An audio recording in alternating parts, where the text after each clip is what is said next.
toma nota que o sindicato não começa a chamar ação, manifestação, viaja mais contra o recorte salarial.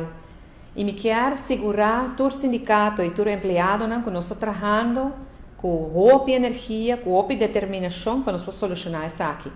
Mas não se indica acaba. O governo apone em pressuposto de ano 2022 e fundo não disponível para nós pôr stop o recorte de turluna de 5% entrante julho de ano aqui e para outro ano 2023 para stop e 2,6% completamente. O que nós queremos lograr que saque? Nós queremos lograr que saque que em julho todo empregado público e semipúblico está ganhando salário completo e o resto de ano está ganhando salário completo e outro ano em adelante também naturalmente e a vacância que querem e a prêmio que estava tendo recorte de banana.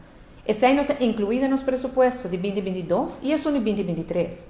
Pois me quero segurar você que nós estamos trabalhando incansavelmente para lograr isso aqui. Nós negociamos com a Holanda, nós estamos na mesa com a Holanda, porque é a única coisa que nos falta, a aprovação de Holanda e condições que nós põe.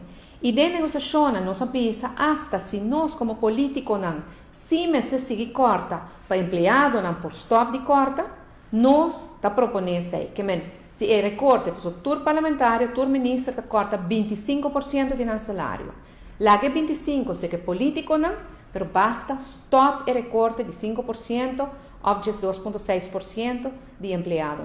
Nós estamos trabalhando nisso aqui, outro semana secretário de Estado Van Huffelen está na Aruba, e esse aqui está ponto de agenda, e ojalá que nós possamos aclarar isso aqui pronto.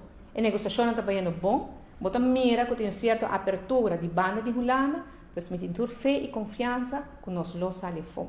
Me pede mancar pouco mais de paciência, pero nós está quase que na claro com isso aqui também.